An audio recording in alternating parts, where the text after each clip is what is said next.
সৎ ভাই বোন কখন জমির অংশ পাবে? সৎ ভাই বোন কিন্তু দুই প্রকারের হতে পারে, একটি হচ্ছে বৈমাত্রের, আরেকটি হচ্ছে বৈপিত্রের। যেখানে পিতা একজন মা দুইজন, সেখানে কিন্তু তারা হয় বৈমাত্রের ভাই। যেখানে মা একজন পিতা দুইজন, সেখানে কিন্তু তারা হয় বৈপিত্রের ভাই বা বৈপিত্রের বোন। এই বৈমাত্রের বা বৈপিত্রের ভাই বোন কখন অংশ পাবে? 1961 সালের মুসলিম পারিবারিক আইনের বিধান অনুযায়ী মৃত ব্যক্তির উত্তরাধিকারীগণকে 3 শ্রেণীতে ভাগ করা হয়েছে। প্রথমত অংশীদারগণ, দ্বিতীয়ত অবশিষ্ট ভোগীগণ, তৃতীয়ত দূরবর্তী আত্মীয়গণ। এই যে সৎ ভাই বোন, তারা কিন্তু দূরবর্তী আত্মীয়গণ। প্রথমে অংশীদারদের অংশ দেওয়া হয়, তারপরে অবশিষ্ট ভোগীদের দেওয়া হয়, তারপরে দূরবর্তী আত্মীয়দের দেওয়া হয়।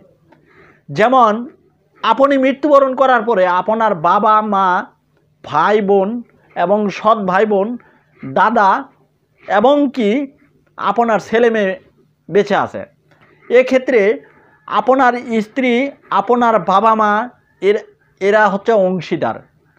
আপনার দাদা, আপনার সৎ ভাই বোন তারা হচ্ছে দূরবর্তী আত্মীয়গণ।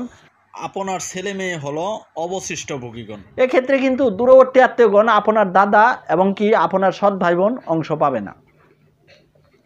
আবার আপনি মৃত্যুবরণ করার সময় আপনার ছেলে মেয়ে নাই, আপনার বাবা নাই, আপনার দাদা আছে, আপনার স্ত্রী আছে, আপনার মা আছে, সৎ ভাই বোন আছে, সেক্ষেত্রে কিন্তু আপনার দাদা অংশীদার এবং কি অবশিষ্ট ভোগী হবে। এক্ষেত্রে কিন্তু আপনার দাদা থাকতে আপনার সৎ ভাই বোন অংশ পাবে না। আপনার বাবা জীবিত আছে, আপনার বাবা কিন্তু অবশিষ্ট ভোগী এবং অংশীদারগণ। অংশীদারদের দেওয়ার পর যে জমিটুকু থাকবে, এই জমিটুকু কিন্তু আপনার বাবা পাবে। এই ক্ষেত্রেও সৎ ভাইরা অংশ পাবে না।